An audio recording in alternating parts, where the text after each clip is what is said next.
Les dessins de Cabu sont des remparts contre l'oubli. Le journaliste caricaturiste tué lors de l'attentat de Charlie Hebdo en 2015 est en effet au cœur d'une exposition à la médiathèque La Boussole de Saint-Dié.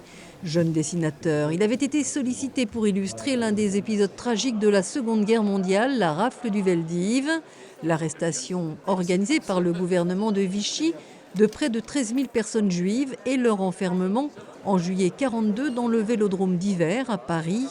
Un devoir de mémoire enrichi samedi dernier par une conférence à laquelle participaient la veuve de Cabu et l'historien Laurent Joly, spécialiste de la Shoah. En France, on a séparé les enfants de leurs parents. Il est né en 1938, c'est un Français comme les autres, c'est-à-dire que c'est un Français de l'après-guerre qui grandit dans cette France de la réconciliation des années 40-50 et il n'a jamais entendu parler de la rafle du Veldiv. Paraît dingue. Il n'a jamais entendu parler de la rafle du Veldiv quand il arrive dans cette salle des sports qui existe jusqu'en 1959. Il tombe des nues parce qu'il découvre le drame, mais il tombe des nues aussi parce qu'il découvre le rôle de la police française et de la gendarmerie française. Et ça le frappe parce que ça, c'était totalement ignoré.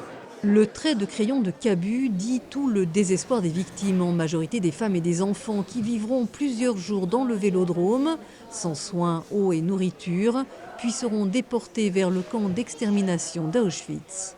Ça lui a donné des cauchemars en l'illustrant, il l'a dit, quand il a lu le bouquin de Lévy et Tillard, qu'on lui a demandé d'illustrer pour le Nouveau Candide, qui était un journal olé olé à l'époque.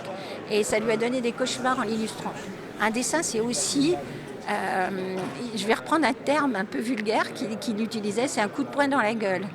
Et ce coup de poing dans la gueule, ces dessins-là, ils sont tellement sans parole qu'ils sont exceptionnels. Cabu a le plus souvent exercé son art sur l'actualité pour dénoncer la bêtise et en rire.